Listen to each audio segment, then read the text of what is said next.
everybody coming from? Wisconsin. Wisconsin? Iowa, Connecticut, Oklahoma. Oh, wow. Oh my gosh. You guys are from everywhere. That's wonderful. So, Trying to overtake the world. That's right. That's our goal. We're trying to take over the world.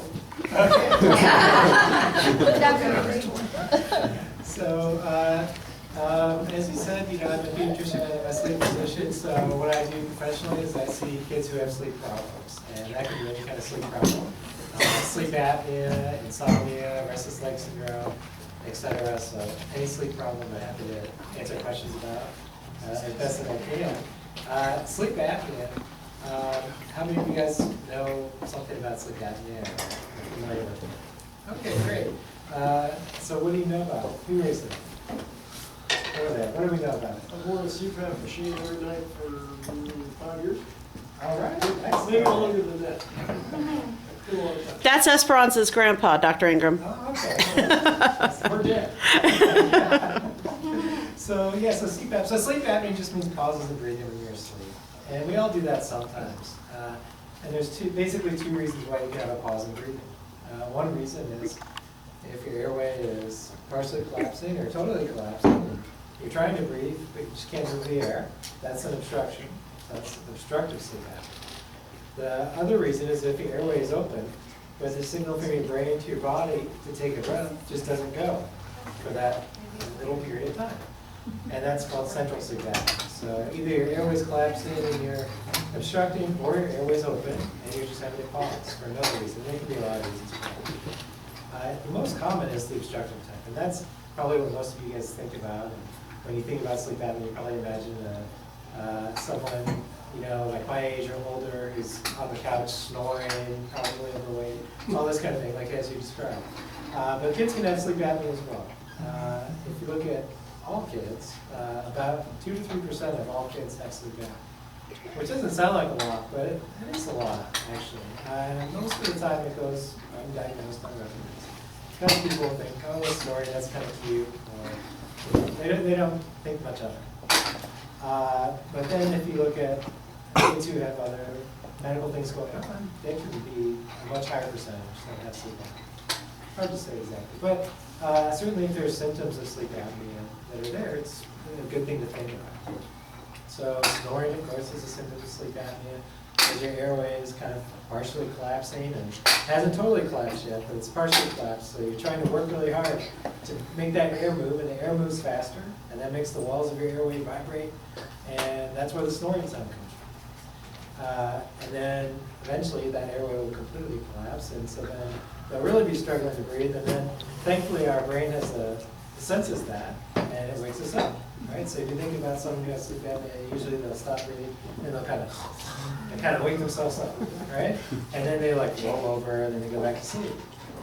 And that's really good because then when they wake up, their airway opens up again and they start breathing. So that's a good thing. But the problem with that is that then they just kind of had an awakening. And it's so brief that they don't even remember it. But if that's happening really frequently throughout the course of the night, then their sleep is not very good quality. And they can be tired the next day, or have problems concentrating, or a lot of different things. So it can result in some consequences during the day. The other thing that you worry about is they're putting strain on the heart over the long term, just like having high blood pressure with a strain on the heart. So if it is there, well, how do we know? So if there are symptoms concerning for sleep apnea, then we would do a sleep test, like yawning, like if you're sleepy during the night. Then we can do a sleep test, and there's no needles in a sleep test. There's just a bunch of stickers. So you get stickers on your head, that's to measure your brain waves, stickers on your legs to measure your leg movements during the night. Anything here like an oxygen tube to measure heart, so that we know if there are positives in breathing and how often that's happening. And so you come into the sleep lab and we hook all these stickers up to you and you go to sleep. And in the morning, they take everything off and you go home. That's it. So, Yes. how accurate do you think the sleep lab studies are? I mean, I've had one, and I don't think it was right at all because it's the most uncomfortable thing I've ever been through in my entire life. Exactly. So lights and cameras and stickers and someone coming in to adjust them on you? Exactly. How long do you sleep? There's nothing natural about the sleep that you get on the Yeah. sleep study, right?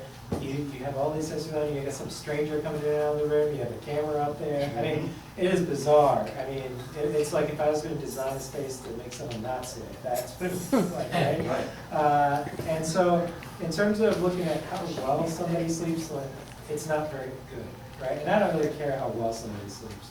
What I care, when I'm doing their sleep study, what I care about is what their breathing is like when they're actually asleep during that sleep study. So usually, we'll get at least, usually 4 or 5 hours at least, and that's usually enough to say if there is significant sleep apnea there or not. And so for the breathing part, that is pretty consistent night to night. The sleep part, the actual when am I asleep and what stages of sleep and all that, is not consistent night to night and varies quite a bit and is affected by the fact that you're getting the sleep study. And so I don't pay a terrible amount of attention to that at all. Because you can tell me how you sleep at home and when you go to bed and all that. I don't need a sleep study for that. So how do the home studies work then? Yeah, so, good question. So in adults, a lot of times we're doing home sleep studies where we'll send them home with some of the sensors, not all of the sensors, and have them wear that in their home environment in their bed, and then they turn that back in the next day or whatever. And for adults, that works okay. And the reason is because adults typically have much worse sleep apnea. So like if there's an adult having 40 pauses an hour and breathing, does it really matter if the home sleep study says, oh, it comes back with the result that they're having 30 pauses per hour? We're going to do pretty much the same thing, right? For a child, though, usually their sleep apnea is not as severe. And so instead of talking about 30 pauses or 40 pauses, we're talking about 3 pauses an hour or 8 pauses an hour, something like that. And certainly they can be much worse. And our thresholds are much lower for kids in terms of what we call sleep apnea. And so we have to be more accurate. And as of right now, the home studies are not validated in kids, and so we don't do them in kids. But I think maybe 5 or 10 years from now, probably someone will figure out a way, and we'll probably be doing it in kids as well.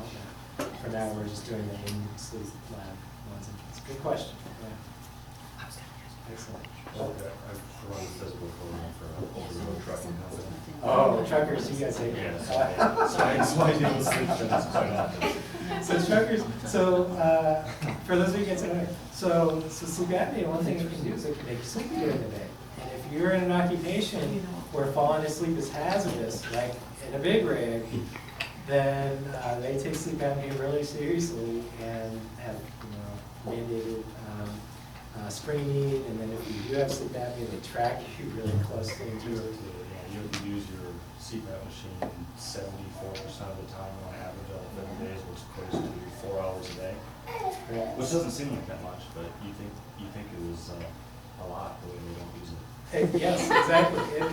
And so CPAP. So what do we do if there is sleep apnea, right? And in kids, our thresholds for what is sleep apnea, right? So we do the sleep test, and if a child has 1 or more pauses or shallow breaths per hour of sleep, that is considered sleep apnea. In adults, the thresholds are higher. And usually about 1 to 5 per hour is mild, 5 to 10 is moderate, and about 10 is severe in children. And if there is sleep apnea, then what do we do about it? In adults, usually CPAP is the first thing that we do. That's very simple. It's you just wear a mask on your nose. It's connected to a little machine about the size of a shoebox that takes air from the room and it blows it into the nose or the nose in the mouth. And that keeps your airways tented open because there's extra pressure in the air. So it's just air. It's air from the room. It's heated, humidified, purified air. It's the best air you'll ever breathe. But it's just air. And that is an option for children as well. But in kids, I think of it like a treatment menu. So a lot of times we're thinking about, are the tonsils and adenoids too big? And so I'll have them see one of my ear, nose, and throat colleagues to look at the ears, nose, and throat. Are those tonsils big? Are the adenoids big? And if those are very large, that needs to be a reason to have airway obstruction. And so sometimes we're taking those out. Or there are other anatomical sites of obstruction that they can go after surgically sometimes. So surgery is an option. If surgery is not an option, if they can't find anything to go after surgically, and there's at least moderate to severe sleep apnea, then usually we're talking about CPAP then is the next step. in kids, and believe it or not, kids can do okay with CPAP, yeah. How do you figure out with a child before they're preschool or school age and can communicate, and it's easier to tell whether they're napping too much or something like that? How would you figure out with a 1-year-old or a 2-year-old that they needed to be seen because they can't fill out those little sleep surveys in your office? Right, so what are the symptoms to watch out for essentially, right? So for the teenager, it would be similar to an adult where if a teen had sleep apnea, they'd be like you or me having sleep apnea, where they'd be really tired, they'd be dragging, they'd be nodding off, and they'd be sleepy, typically.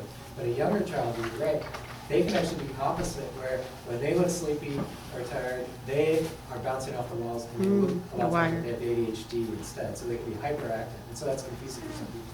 So hyperactivity during the day, and then the breathing symptoms at night, or during sleep is the big thing to look for. And so snoring, increased work of breathing. So if the child looks like they're just working really hard, breathing really heavily when they're asleep, that can be something to watch for. Breathing with the neck extended like this. What that is the child is trying to kind of open up their airway by having their head cranked back.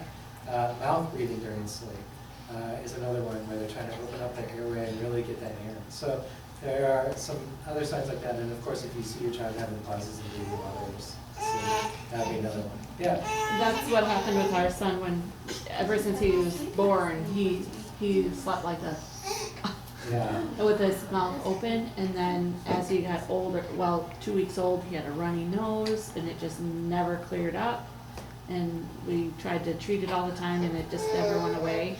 And then he would have sleep apnea really bad, like I could hear him across the hallway, and he'd stop breathing. And I knew he'd be fine, but that's just not normal for a baby. So he had his adenoids out at 18 months, and he's been fine. He has adenoids out at 18 months. That was life-changing for him. He hadn't slept through the night yet, you know. That's great. That's what you do. And a lot of times that can work really well. Surgeries can work well. And CPAP can be a challenge, even for adults. But, you know, let alone when you're talking about a 5-year-old, or a 8-year-old, or a 15-year-old, who it's hard to get them to do anything. But we have, you know, in our practice, we have over 500 kids now on CPAP. And if we look at, if we take all of them and we say, okay, how many are adherent to their therapy, meaning using at least 4 hours a night, 7% of nights, it's about half of them, which is not great. Wow. But that's about what it is nationally as well. And so what we'll typically do is we'll kind of introduce it slowly if they're struggling with it. And that can be scary to have this mask that's blowing air in your face and you don't know what it is or why you're doing it, right? And so we'll typically start off really slow, so, you know, just introducing the mask for 30 seconds during the daytime. And pair that with something that they really enjoy. So if you're talking about a younger kid, you know, you have a cartoon that they really like. Okay, let's have the mask up just close to them for 30 seconds while they're watching it. And then the next day, do a minute. And then the day after that, try to bring it on while they're watching the cartoon. And then 5 minutes the day after that. So we gradually work up on the time usually when they're awake and doing something they enjoy. And then once they get more used to it, then we'll start using it at night. And our initial goals are usually just to start at the beginning of the night. But probably they'll tear it off at some point during the night. But if we start the night with it most nights, that usually gets that habit in place and gets them used to it, and we build up a desensitization to it fairly well usually most of the time. So it's a lot of work. It's not easy, but usually we can get kids to use it and they benefit from it all the time. I'm glad we didn't have to go that far yet, but someday you might have to, you know.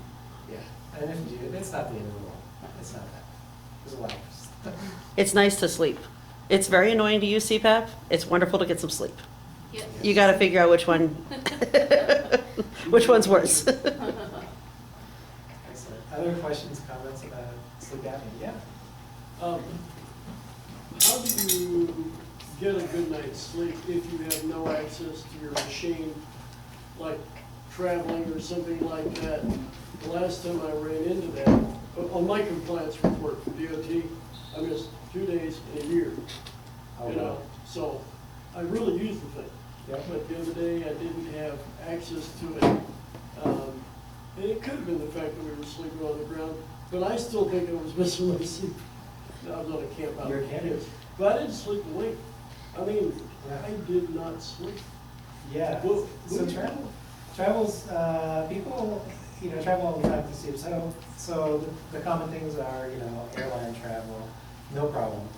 Airlines are used to it, doesn't count as a carry-on, it goes through security, no problem, you have to put it through security, but the TSA people know what it is, if you need a letter, your physician can write you a letter. Doesn't count as carry-on. No. Oh. Yeah, does not typically, I would check on the airline website first, but it says not typically counts. Yeah, well, we travel with it all the time. Yeah. I know how to do that. What I'm saying is, Can if you? you don't have access to your machine, Yeah. what would you do to tell somebody to get a good night's sleep? How would you tell them? Is there any way? About that? Yes, so, but first I would say you can get, a portable battery. They've gotten pretty fancy with it. They have got little solar panels. Extremely expensive. I checked it They out. are. That's the problem. When I got my compliance report, I asked about it, it's like $700 or something. And they also have little mini CPAP, travel CPAPs that are, they That's- don't have the humidifier part, but they're, this big and stuff. So if you're just gonna kind of rough it for a few days and you need a smaller one, you can do that.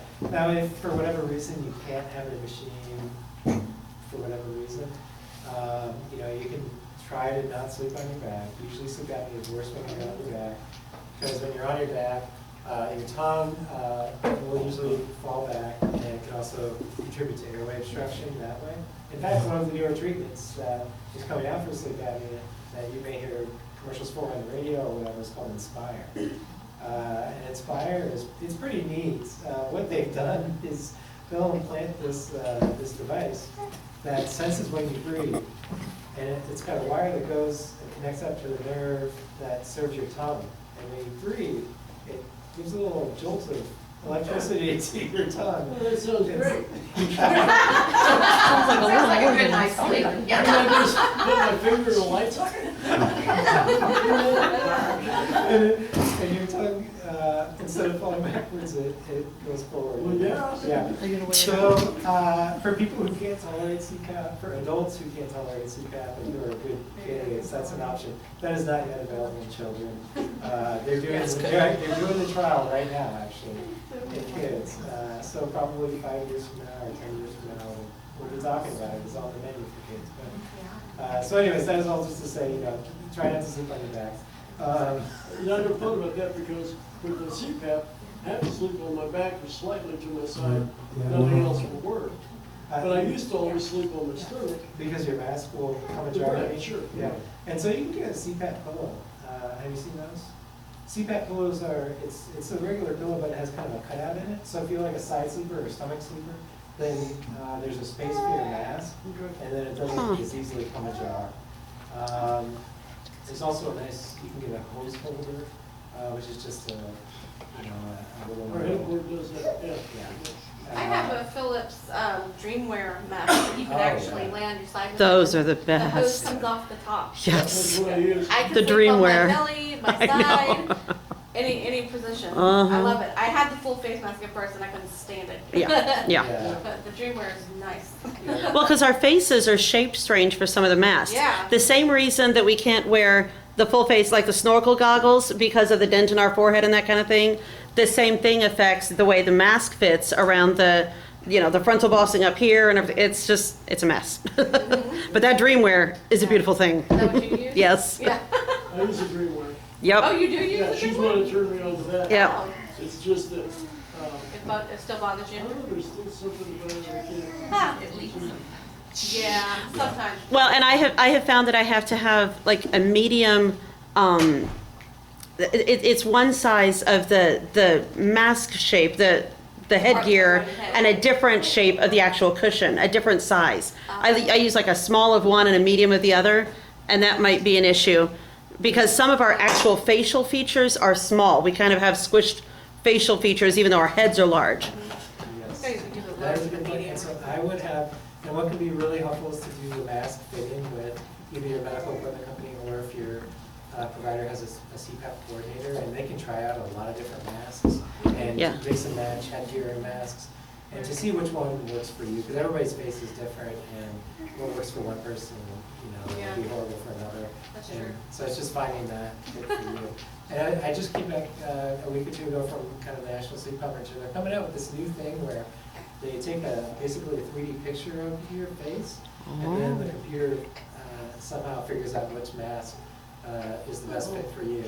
So that's going to be. Makes sense, I yeah. don't know when that's going to come out. Cutting edge. It's about time. Topography, facial Yeah. topography. I think it's respironics that came out with that. So, yeah, facial topography. So that'll be really interesting, and that may help us with mask fittings. But for now, it's just old fashioned. Put it on your face and see Try what it. if it works or not for you. Yeah. That's a good point. And mask fit, and there's basically some of you are very savvy and already know the different mask types, but there's basically 3 different kinds of mask types. One goes over your nose and the mouth like this. It's a full face mask. One that goes over your nose like this. It's a nasal mask. And one has little prongs that just sit in your nostrils. That's a nasal pillows mask. And there's a couple of newer ones that just kind of sit underneath the nose as well, which are really nice. And then there's one that we don't use very much that goes over the entire face like this, like kind of like a scuba mask. I'm not a huge fan of that one, but for some people they really like it. That would work with us at all, because it wouldn't seal off, Yeah, yeah. So there's a lot of different mask types, and the right one is the one that is comfortable for you, and there's the one that you're going to use. Is the main point. Whichever one you use. Yeah. With adults, untreated sleep apnea can cause enlargement of the heart. Can it in children as well?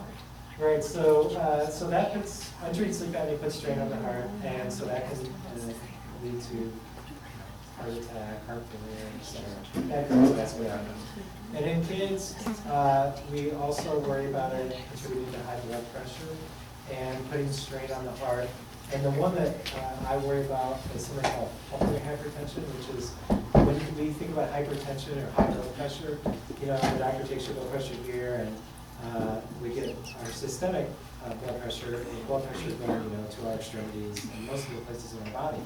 But there are also arteries that go from our heart to our lungs. Those are called the pulmonary arteries. And those can also have high blood pressure in them. And sleep apnea is one of the things that can contribute to that, and that is a big deal, and that's the one I worry about a lot. Well, and if you could see their x-rays, with no collarbones, the top part of the rib cage is very caved in, and it's very conical, rather than expanded, like most people's x-rays. Those ribs, those top ribs are all conical and caved in. So I'm sure there's a lot more pressure in there, and that's why it's a little more common probably in this than anything else, and why it's more important to get it treated and not go untreated. Yeah, certainly, yeah. That's Esperanza's grandma. Oh. How do you measure pulmonary pressure? So you can estimate it with an ultrasound of the heart or an echocardiogram. That's a non-invasive way to estimate that. So they can use the ultrasound to see basically how fast the blood is flowing across the valves. And that gives them an estimate. Really the only truly accurate way to do it actually is to do a catheterization, but usually they'll just start with an echocardiogram. Yeah, sure. And see, that's a good question. Yeah. Excellent. How long did you want me to go? As long as people have questions and you've got answers. Excellent. Probably a lot more questions than I answered, but excellent. Other questions or comments or experiences? Yeah. How come it's so more prevalent in older adults? Sleep apnea. Usually that has to do with weight. So as we get older, and to me, I'm weight has gotten a little older, but I'm still young. So it usually has to do with that, because we put weight on here, we also put weight around here, especially around our neck. Okay. And that extra tissue can contribute to the weight collapse essentially in the stroke. Because my father had post 60 years old, and was trying to figure out why. I mean, he never put on a lot of weight, but of course, natural history process you would. And as we get older, our airways become more floppy as well, and that's one of the challenges with kids versus adults. So adults, usually the symptoms can be much more easy to recognize because their airways are totally collapsing. They're having these huge snores and snorts, and you can hear them across the house. In kids, the airways are typically more rigid, and they are not as prone to collapse, and so they're usually just gonna have partial collapse, and the symptoms can be much more subtle. So the airway is not as rigid as we do others. Yeah. So my son at 5, we had the obstructive with the tonsils and the asthma was walking. He had it taken out. He's done really well since then. What's the likelihood of it recurring later? Good question. So if you look at all kids who get their tonsils and adenoids out for obstructive sleep apnea, you hit a home run about 70 to 80% of the time. By home run, I mean cure. The challenge is when you look at other groups of kids who have other things going on and maybe have more than one reason for having sleep apnea. So the classic kind of example is children with Down syndrome, where they have facial features that put them at risk for sleep apnea. They have lower tone, they have larger tones, and they also have bigger tonsils and adenoids. And so if you look at a group like that, and you take the tonsils and adenoids out, it's maybe about half of the time that you don't then have to go on to CPAP after surgery. So most of the time we're kind of hitting a double when we're looking at those groups where, yeah, we make things better, but it's just to what extent do we make them better? Usually it's not total cure, and then it's a discussion about if we're kind of in a gray zone with maybe mild sleep apnea now, is it worth doing CPAP or not? Knowing that CPAP is kind of going to be a hassle to you guys, but are there symptoms or other things medically going on that would warrant that? Typically, if there's still moderate to severe sleep apnea, even if the symptoms are minimal, I usually advocate for treating them because I worry about longer term bad health effects of that.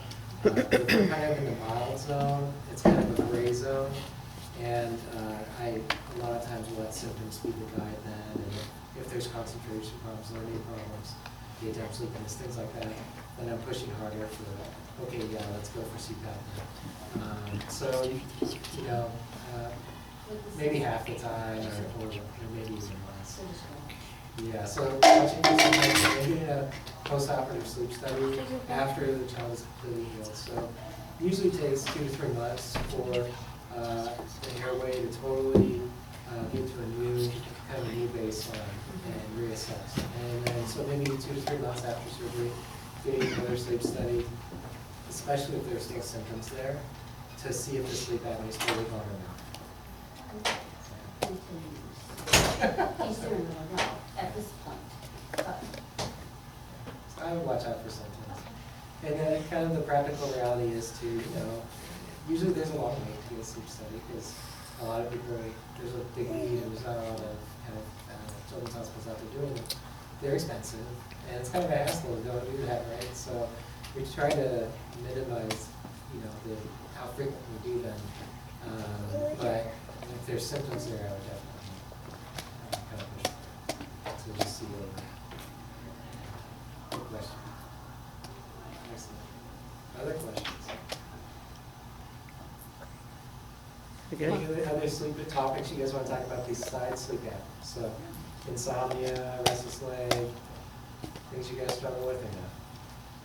I have restless legs a lot, but I think it's because I'm pregnant, I don't know. Is it pregnancy? You're I probably can't right. stand it. I have to kick my legs around like a lunatic. Yeah. Oh my God, so how does that feel? Tell people what that feels like. It feels horrible. It feels like an uncontrollable urge to kick your legs. Surely everyone's felt it, haven't you, or not? Yes. Where you're like, oh my God, I gotta move. And you feel like you gotta get up and dance, and I'm like, I can't do that. I'm 38 weeks pregnant. You feel like you gotta get up and dance. That's a Yeah. perfect description. Right, so restless leg is usually creepy crawling feeling or urge to move feeling in the legs, worse at night than during the day, gets better with movement, and is worse at rest.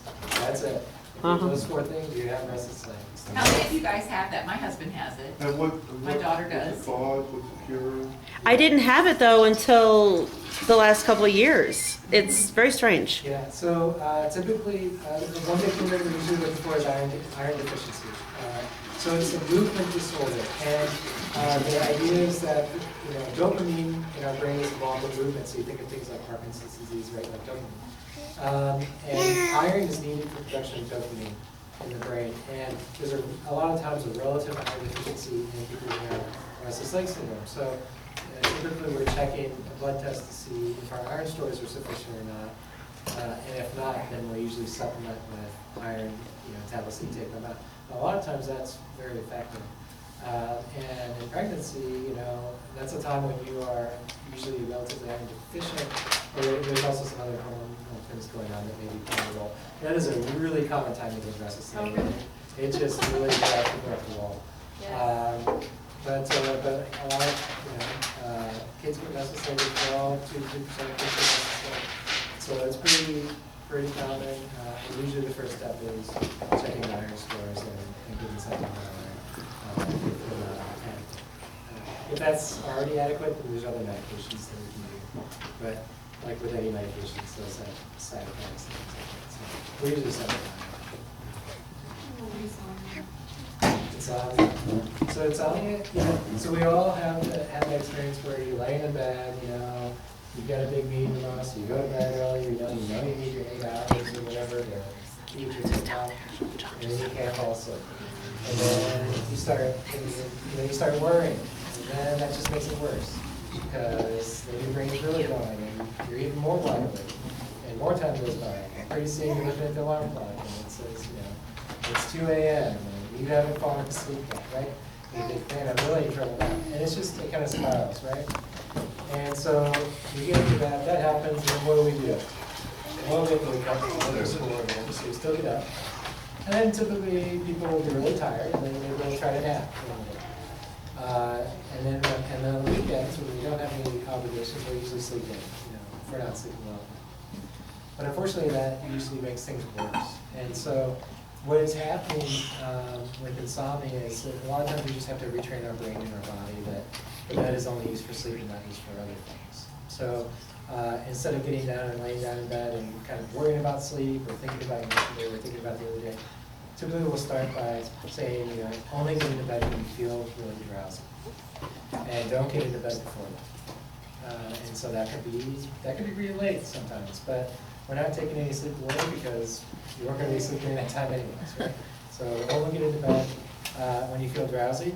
If you get into bed and your wheels are turning, your mind is racing, you can't fall asleep, and 20, 30 minutes goes by, and you're starting to get frustrated, get out of bed and now go do something boring.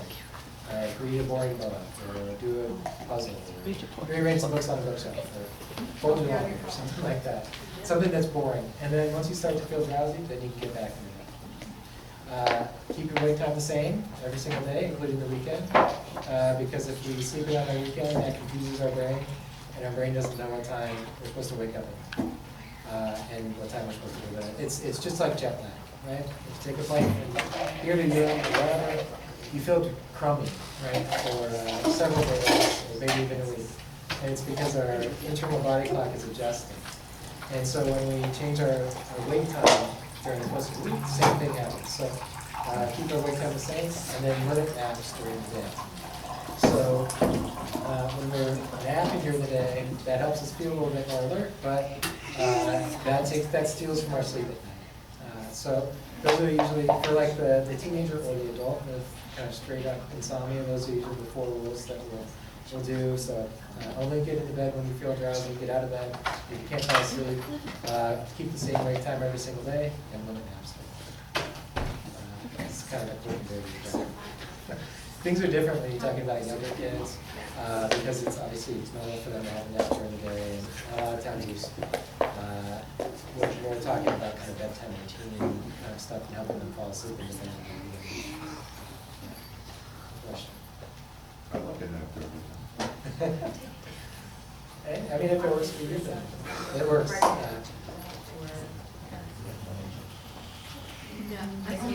We survive on naps. Yes. Yeah. New moms, yes. Nap when the baby sleeps, at least until he goes to college. I miss that little one. Why stop then? Yeah, exactly. By then you need to nap again. I know, Yeah. right? Yeah. Thank you, Dr. Ingram, for coming. We appreciate it.